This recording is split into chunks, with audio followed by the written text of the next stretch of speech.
All right, this is SAQ chain release 3 and 4. How to handle those. All right, everybody look. Let's get our minds right for the test day in May. 55 multiple choice questions, 55 minutes. Boom, that sucks. They give you a break. Just remember, it's going to be a bloodbath. And missing like 30, 40% of them is fine. Missing half of them is fine. You get a 3. So then you get a little break. Now it's SAQ time. Let's look at them. I don't know if we've ever even talked about this specifically. Look at number 1. Look at it. Number 1 will always have a text. Everybody has to do it. You'll see what I mean in a second. Scroll to number 2. Number 2 always has a text. Could be a picture. Everybody has to do it. Now scroll to the next question. Look what it looks like. People at home do that. All right, you see it? 3 and 4. This is what it'll always look like. Now everybody in the room gets a choice between 3 or 4. You can't mix and match. You can't do 3A and 4B. It's either all 3 or all 4. So the way you handle these are more of your true old school FDSs like we always practice. The way you handle these is you're going to peek at all 6 and then make a game decision right there in about a minute. Can't be wasting a lot of time. You're like, remember, 2 out of 3 is a great score on any given SAQ. So you'd be like, I feel really good about 2 of these for 3, and I think I can BS the other one. I'm going with 3, or vice versa. So what we're going to do right now in a second is you're going to copy and paste all 6 over, and I want you to spend 3 minutes. On test day, you're not going to write these down. You're going to do this in your head in about a minute. You're just going to read them. I'm into 3. I'm into 3, or I'm into 4. But today I want to practice. I want to take 3 minutes to try to come up with just the answer for all 6 letters, just the answer.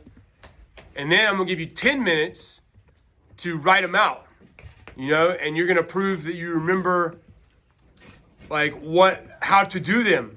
Like and identify how many sentences do you need to shoot for? 2, you better do 2, fill in the blank, and then give me a little more clarification.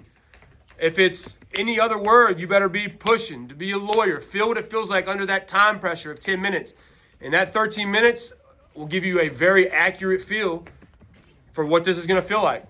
If you finish early, you got more time, go back and stab a few of them. You can give you can give a Sexy Connect for an identify if you have time. They're not going to turn it down. Maybe even what you think is a Sexy Connect is to them just a good flex, like examples or something. Everybody look at 3A, and then I can stop the video. I want everybody to look at 3A real quick.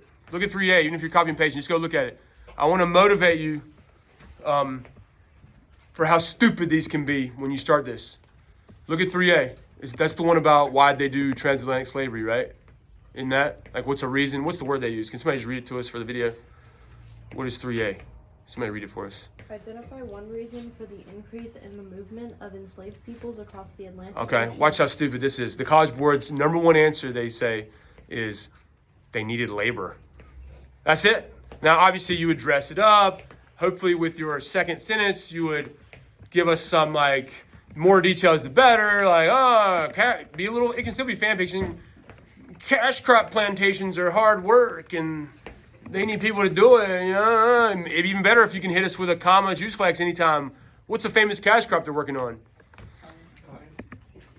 Eventually, yes, but in this time period, it's a little more sugar. Sugar would be awesome, like sugar in the Caribbean. But hey, whatever, give it a shot. Jesus plays for the Knicks. It's worth a shot. Corn, not so much a cash crop, but why not try? Like corn in the and whatever, and sugar in the Caribbean, whatever. Then you get the sugar in the Caribbean right. And the other answer they give is, like Native Americans kept dying of disease, so the slaves were. And then, so what would you say in that second sentence? You'd be like, if you went that route, you'd be like, they had been trading with whitey. Doesn't have to be a true definition. A girl, I want the video to hear this too. A girl asked last block, great question, like, how do you define labor? Don't be hammered up by that. Remember, what is the other part of define? When I say fill in the blank and then define / what? What is the other word we always say? Flex. They just want to see you know what you're talking about. So maybe it's not a true definition. Don't be like, do I define labor? Labor is when you put your hands on the ground. Whoa. Flex that you know what you're talking about. Hey, cash crop work is hard work. And if you don't have to pay for people, you make even more money. All right? Anyway, I think that's good for the video. Boom.